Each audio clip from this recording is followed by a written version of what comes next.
말씀의 변화를 누리는 하루 보이스데이.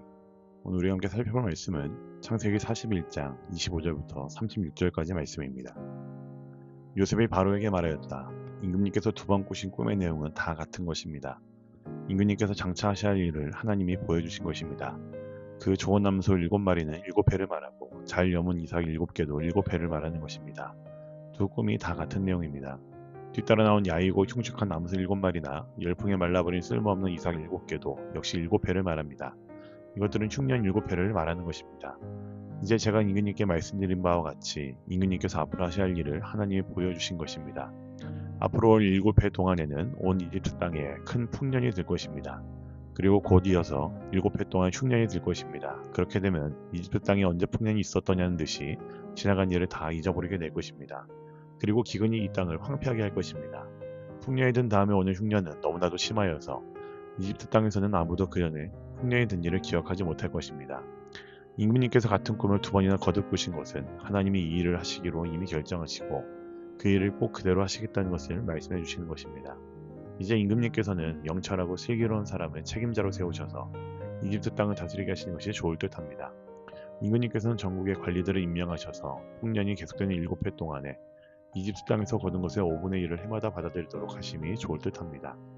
앞으로 올 풍년에 그 관리들은 온갖 먹거리를 거두어들이고 임금님의 권한 아래 각 성읍에 곡식을 갈무리하도록 하십시오.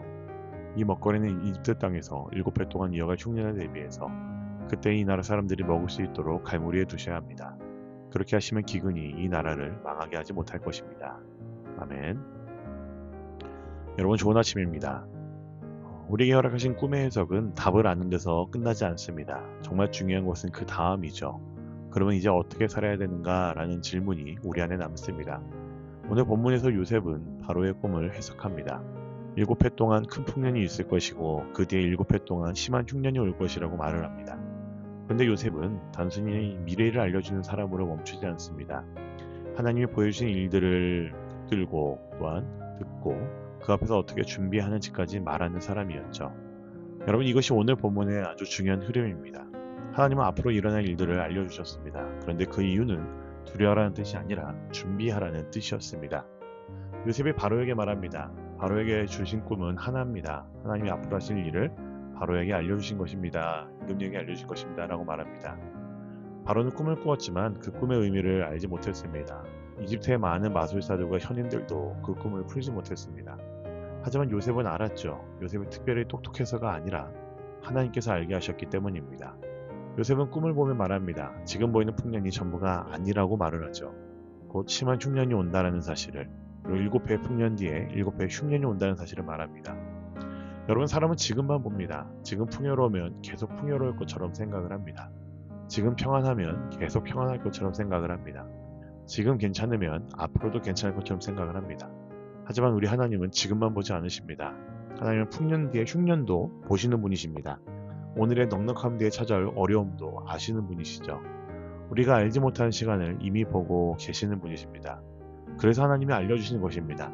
그런데 하나님이 알려주시는 이유는 우리에게 겁을 주시기 위해서가 아닙니다. 우리의 삶을 지키기 위해서이고 우리의 믿음을 준비시키기 위해서입니다. 다가올 시간들을 하나님의 뜻 안에서 감당하게 하시기 위해서이죠. 우리는 종종 하나님이 다 알려주시면 좋겠다고 생각을 합니다. 하나님, 앞으로 어떻게 될지 보여주십시오. 어떤 일이 생길지 미리 알게 해주세요. 라고 말을 합니다. 하지만 성경을 보면은 하나님이 알려주신 일에는 늘 책임이 따라온다는 것을 알고 있습니다. 하나님이 말씀하신다는 것은 그 말씀 앞에서 살아가라는 뜻이죠. 요셉은 풍년과 흉년을 말한 뒤에 바로 조언을 합니다. 명철하고 슬기로운 사람을 택해서 이집트 땅을 다스리게 하라고 말을 합니다. 그리고 풍년의 때에 곡식을 거두어 저장하라고도 이야기를 합니다. 7회 동안 풍성하게 거둘 때에 그중 5분의 1을 거두어서 각 성에 쌓아두라고 합니다. 여기서 요셉의 지혜가 드러납니다. 요셉은 풍년을 즐기기만 하라고 말하지 않습니다. 풍년의 때를 준비의 시간으로 사용하라고 말을 합니다.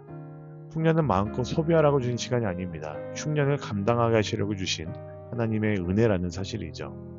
여러분, 우리의 삶에도 풍년의 시간들이 있습니다. 몸이 건강할 때가 있고 마음에 여유가 있을 때도 있고요. 일이 잘 풀릴 때, 관계가 평안할 때가 있습니다. 심지어 예배하고 기도할 수 있는 힘이 우리에게 넘쳐날 때가 참 많이 있죠.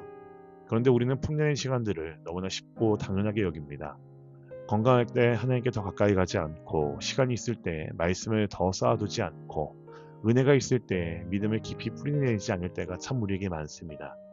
그러니 흉년이 오면 우리는 자주 흔들립니다. 마음이 메말라지고 기도가 나오지 않고 말씀을 붙들 힘도 약해지는 것을 경험하죠. 작은 어려움도 쉽게 무너집니다. 그래서 오늘 본문은 우리에게 이렇게 말하는 것 같습니다. 흉년의 때를 그냥 흘려보내지 말라라고 말합니다. 은혜가 있을 때 마음을 쌓아두고, 평안할 때 믿음을 더욱 준비하고, 관계가 좋을 때 사랑과 용서를 훈련하라고 말합니다. 하나님이 주신 넉넉함은 낭비하라고 주신 것이 아니죠. 다가올 시간을 감당하게 하시라고 맡기신 은혜라는 사실입니다. 요셉은 바로의 꿈을 해석한 뒤에 매우 실제적인 대안을 제시합니다. 사람을 세우고, 또한 관리자를 두고 곡식을 거두고 성마다 저장하게 하고 흉년을 대비하게 합니다. 여러분, 요셉의 믿음은 추상적이지 않습니다. 하나님이 하실 것입니다, 은혜가 있을 것입니다 라고 말하고 아무것도 하지 않는 믿음이 아니었습니다. 하나님이 하실 일을 알았기 때문에 지금 해야 할 일을 구체적으로 말했습니다. 여러분, 이것이 성경이 보여준 지혜입니다. 믿음은 현실을 외면하는 것이 아닙니다. 믿음은 하나님을 신뢰하기 때문에 현실을 더욱더 책임있게 살아내는 것이 바로 우리의 믿음입니다. 요셉은 하나님의 주권을 믿었던 사람이죠. 동시에 사람이 해야 할 책임도 알고 있고 말한 사람입니다. 하나님께서 흉년을 알려주셨다면 사람은 준비해야 합니다. 하나님께서 시간을 주셨다면 우리는 그 시간을 관리해야 됩니다. 하나님께서 은혜를 주셨다면 우리는 그 은혜를 흘려보내면서 또한 많은 사람들에게 유익을 끼칠 수 있어야 됩니다. 여러분, 오늘 우리에게도 같은 질문이 주어집니다. 하나님이 지금 내게 주신 풍년은 여러분 무엇입니까? 하나님께서 내게 맡기신 시간은 무엇입니까?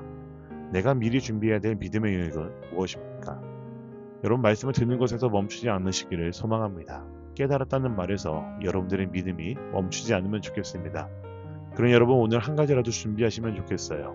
흩어진 마음을 정리하는 거, 미루던 기도 자리를 다시 한번 세우는 거, 감사하지 못했던 은혜들을 한 번은 기록해보는 거, 관계 안에서 먼저 화해의 말을, 용서의 말을 건네보는 거, 내 삶의 소비와 습관을 믿음 안에서 점검하는 것. 여러분, 작아 보여도 괜찮습니다. 준비는 늘 작은 순종에서 시작된다는 사실을 꼭 기억하십시오. 하나님은 요셉을 통해 이집트의 흉년을 준비하게 하셨습니다. 그리고 그 준비는 결국 많은 생명을 살리는 길이 되었죠. 여러분, 오늘 우리의 작은 준비도 마찬가지입니다. 여러분이 지금 드리는 기도 하나가 흉년의 때에 찾아왔을 때에 여러분들 붙드는 믿음이 될 수 있습니다. 오늘 마음에 쌓아둔 말씀 한 구절이 흉년이 찾아왔을 때에 여러분을 살리는 양식이 될 수 있습니다. 그러니 오늘 이 말씀을 이렇게 붙들면 좋겠습니다. 하나님이 알려주신 일은 준비하라고 주신 은혜입니다. 미래를 두려워하는 뜻이 아니고 오늘은 믿음으로 살라는 뜻입니다. 여러분이 허락하신 풍년은 붙잡고 교만하라는 뜻이 아닙니다. 풍년의 때에 은혜를 더욱더 쌓으라는 뜻입니다.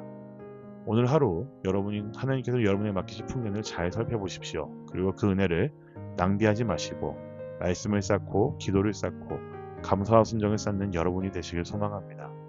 여러분의 그 풍년의 때를 통해서 하나님께서는 여러분들을 유익하게 하시고 다가올 시간들을, 또 여러분 주변에 있는 이웃들을 살리실 길을 미리 준비하게 하시리라 믿습니다. 그러한 믿음으로 살아갈 수 있는 여러분 모두가 되시기를 우리 주님의 이름으로 간절히 부탁드립니다. 아멘. 함께 기도하겠습니다. 사랑의 하나님, 우리가 주신 풍년의 시간들을 당연하게 여기지 않게 하시고 평안할 때 믿음을 준비하게 하시고 은혜가 있을 때 말씀과 기도를 우리 안에 쌓게 하여 주시옵소서.